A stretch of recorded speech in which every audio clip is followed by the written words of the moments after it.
Oi gente, meu nome é Tainá, esse é o canal do blog Dias Radiantes e que bom que você tá aqui.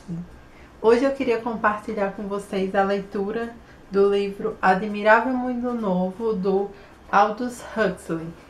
Esse meu livro é da editora Globo de Bolso. Eu comprei ano passado, mais ou menos no final do ano, porque há muito tempo um amigo meu, um colega de faculdade, Raul, me indicou esse livro. Falando um pouquinho do que é que trata a história, caso você não saiba. O livro começa com um grupo de alunos fazendo uma visita ao Centro de Incubação e Condicionamento de Londres Central. Ao longo desses 3 primeiros capítulos, você vai se familiarizar com que mundo é esse, que pessoas vivem nesse mundo. Esse nome, Admirável Mundo Novo, ele é inspirado num trecho de um livro de Shakespeare. O admirável mundo novo que abriga criaturas tais. Essa é a frase, né, do texto.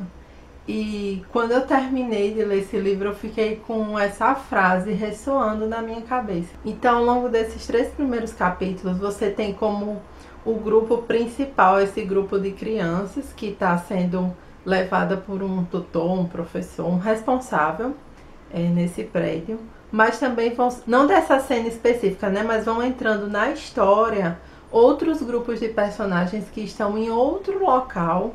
São outras pessoas falando sobre outras coisas, né? Para ver se você entende melhor, é como um recurso assim. Num filme, às vezes você tá vendo uma cena e de repente o diretor corta e filma outro lugar, outro grupo de pessoas fazendo outra coisa. E aí ele corta e volta para o lugar de antes, e corta e vai para esse outro lugar. Aí corta e vai para um terceiro. E aí ele fica intercalando esses grupos, que é isso que o autor está fazendo, né? Só que o que essas pessoas de diferentes grupos, de diferentes idades, de diferentes posições sociais estão falando vai se complementando e formando uma rede de um discurso que vai fazendo você entender quem são essas pessoas e o que é que elas pensam, né? Sobre elas, sobre esse mundo em que elas vivem. Pode parecer um pouco difícil de acompanhar e eu tive um pouquinho de dificuldade, mas isso pode ser contornado facilmente tendo em mente 2 coisas. O autor, ele criou esse fluxo para que você seguisse o fluxo que ele está determinando na escrita. Então o ideal é que você não fique fragmentando muito sua leitura. Eu estava fazendo assim no começo, mas eu vi que era melhor assim pegar, sentar e ler um capítulo inteiro de uma vez. E aí a leitura fluiu muito melhor, porque eu entrei no fluxo do discurso do livro. E a outra coisa é que logo no começo ele usa o recurso de ficar esclarecendo quem são essas pessoas, né? Então ele vai sinalizando, ele situa onde a pessoa está, e aí você sabe de qual grupo de pessoas ele está se referindo. E isso é mais no começo, né? Nesses 3 primeiros capítulos, que é para você conhecer esse mundo. Depois isso não acontece tanto. O Bernard, ele começa a ficar insatisfeito com a vida que ele leva, insatisfeito com o mundo, com a forma como ele leva a vida dele. E esse é o ponto que leva um desencadeamento de uma série de acontecimentos. Ele decide viajar de férias e ele convida uma moça chamada Lenina para viajar com ele. E é nessas férias no Novo México que ele descobre o selvagem John. Na verdade existem vários selvagens, mas o que esse John tem de especial é que na verdade ele não é bem um selvagem. Ele é filho de 2 pessoas do admirável mundo novo, digamos assim, que não tem um nome, né? Mas é como se o mundo tivesse dividido entre o mundo civilizado e as pessoas civilizadas e o mundo selvagem. E aí o Bernard encontra ele e leva ele para o mundo novo, né? Para o mundo civilizado. É um pouco dramática até a história, né? E é um pouco até tenso, assim, você vê que uma série de coisas que o autor colocou assim como fazendo parte de um mundo distópico são coisas tão reais e tão naturais pra gente hoje em dia. Só para você saber, esse livro, para lhe situar melhor, né, esse livro foi escrito em 1932. Bom, agora eu queria comentar com vocês alguns aspectos sobre a obra. Talvez, se você for daquele tipo de leitor que não gosta de saber muito a respeito da obra, você queira pular um pouquinho no vídeo. Mas eu não pretendo dar nenhum spoiler, só o que eu pretendo é comentar alguns aspectos que mexeram muito comigo, que me fizeram pensar a respeito de muitas coisas e eu queria compartilhar com vocês. Porque se você já tiver lido esse livro, eu vou ficar muito feliz que você comente aqui embaixo e a gente possa discutir um pouco. O que eu queria comentar é a respeito do individualismo versus o indivíduo. Como assim? A gente vai vendo que no mundo civilizado, no admirável mundo novo, assim que eu vou chamar, tá? As pessoas estão cada vez mais individualistas, ou seja, elas estão cada vez mais preocupadas com o seu bem-estar, o seu prazer e a sua satisfação pessoal. Nesse mundo não existem mais famílias, as pessoas nascem nesses centros de reprodução, são filhas de óvulos e espermatozoides aleatórios, são gestadas e educadas pelo governo. E uma vez que elas se tornam adultos aptos a trabalhar, elas adquirem suas casas, seus empregos e elas também não casam. E quanto mais alto o nível de individualismo, menos o indivíduo tem importância. Porque se você não se importa com ninguém, ninguém também se importa com você. Então, se você de repente tiver que ser descartado, se você passa a ser um indivíduo incômodo por algum motivo, quem vai se preocupar se você for morto? Porque as pessoas vão se tornando descartáveis, tanto nas suas relações, quanto para a sociedade em si. De repente amanhã você for substituído por outra pessoa, não vai fazer diferença para quem está ali, entendeu? Vai só fazer, o trabalho vai continuar sendo feito e é isso que importa. Se você sai com várias pessoas e não tem nenhuma relação duradoura, se de repente você morre, não vai fazer diferença. As pessoas que você sair vão sair com outras pessoas. Foi uma das coisas que eu fiquei assim mais pensando, né? Essa relação entre individualismo e indivíduo, porque a gente tende a pensar que quanto maior o individualismo, mais o indivíduo vai ser valorizado, e na verdade não é isso que acontece, é o contrário. E nisso já entra outro ponto que eu quero comentar, que são as relações, né? Como eu mencionei, as relações elas são totalmente descartáveis e utilitárias. Isso é muito triste porque eu comecei a reparar que na nossa vida, no nosso mundo, isso acontece muito e acontece cada vez mais. O quanto as pessoas estão cada vez mais deixando de se relacionar com outras pessoas para simplesmente verem degraus ou objetos que elas querem usar para alguma finalidade. No livro tem uma parte que uma pessoa fala assim: ah, uma vez, você não acredita, eu tive que passar 4 semanas para conseguir levar uma menina para a cama. Tipo, ai, que absurdo. E eu fiquei pensando, poxa, isso não tá muito distante da nossa realidade, né? Assim, eu não tô aqui querendo criticar e julgar ninguém, esse não é o objetivo do vídeo, né? O objetivo do vídeo é compartilhar as minhas impressões. E assim, isso foi uma coisa que me espantou. E eu não tô também sendo machista com isso, porque eu tô falando isso em relação a homens e mulheres. Quantas vezes você vê um cara que sai 2, 3 vezes com a menina e ele sai todas essas vezes sem estar nenhuma dessas vezes preocupado em conversar com ela, ou conhecer os gostos dela, ou saber o que é importante pra ela, ou querer ver ela bem. Tipo, ele só tá pensando quando é que ela vai deixar eles irem pra cama. Eu sei que de modo geral as pessoas sempre falam assim: ah, se os dois querem, se os dois consentem, ok. A princípio é ok, eu não tenho o direito de me meter na vida de ninguém, mas assim, como eu disse, eu tô falando das minhas impressões. E eu acho triste que as pessoas se aceitem serem usadas como objeto só porque elas também vão usar outra pessoa como objeto. Você, em vez de escolher uma pessoa que você tem afinidades e interesses e que os dois querem se fazerem felizes, não, você escolhe uma pessoa e trata ela como objeto descartável, e já que você está fazendo isso, tudo bem ela fazer isso com você. Eu não sei se vocês já leram Romeu e Julieta de Shakespeare, mas tem uma hora que uma pessoa do Admirável Mundo Novo entra em contato, porque não existe mais literatura nem nada disso. E aí ele entra em contato com a história de Romeu e Julieta e ele ri, porque ele quando termina o livro, né, ele vê a tragédia desse casal. Ele não consegue se controlar e cai na gargalhada, porque ele acha um absurdo que uma pessoa possa ficar sofrendo e chorando por outra, se existem tantas outras pessoas no mundo. Nesse mundo, a cultura passou a ser apenas um instrumento de sensações, né? As músicas, a literatura, o cinema não tem mais o intuito de transmitir ideias ou valores ou pensamentos, tem apenas o intuito de estimular sensoriamente as pessoas, né? Porque as pessoas elas não podem mais ficar entrando em contato com esse tipo de coisa, porque isso vai fazer elas pensarem, vai fazer elas se questionarem.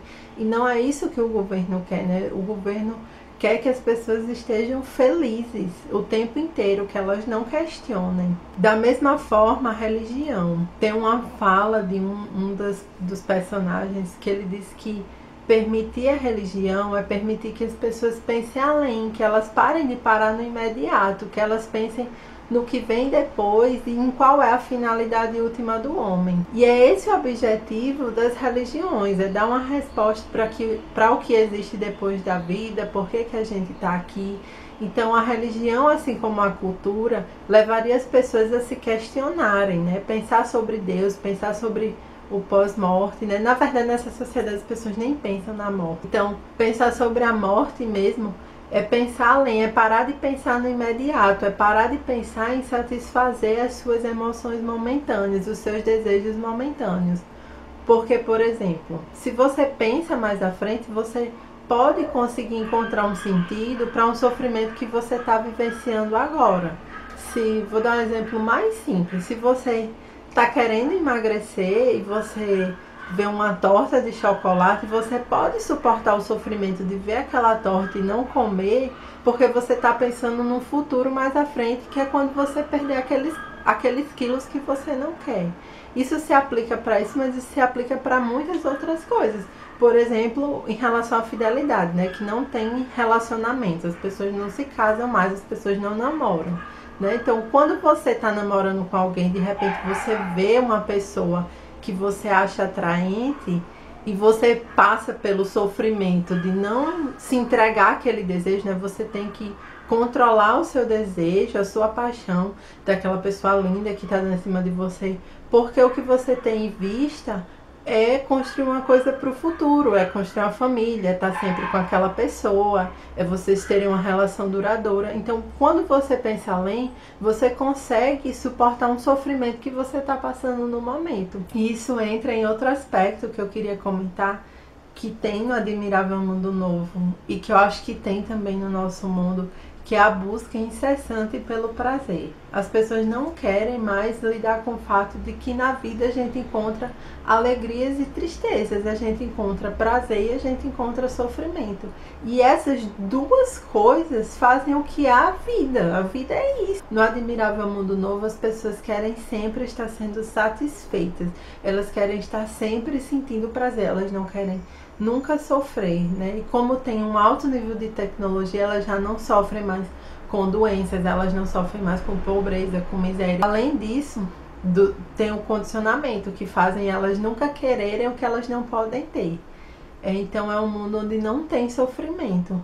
Só que o mundo onde não tem sofrimento deixa as pessoas menos humanas, deixa a vida menos real, se torna mesmo uma vida artificial. E aí leva também a outro ponto, que no livro as pessoas consomem muito soma, que é uma espécie de droga que gera prazer e satisfação, né? Então, se por algum motivo, se todo o conforto, toda a tecnologia dessa sociedade, se todo o condicionamento que a pessoa recebe não é suficiente para ela se sentir feliz, se sentir que tem prazer, tem sempre o soma, que é uma opção que a pessoa pode tomar quantas quiser, até o ponto de induzir quase a um coma, para que ela não tenha que enfrentar os seus problemas, para que ela não tenha que sentir dor. Isso nos faz ver que, como em muitos aspectos, a nossa sociedade também tem virado uma sociedade do entorpecimento, né? E isso a gente fala nesse aspecto e parece que eu estou me referindo só ao uso de drogas ilícitas, né? Mas não, tanto o uso de drogas lícitas como o álcool e o cigarro, mas quantas coisas a gente não usa para fugir da nossa vida, dos nossos problemas e da nossa realidade.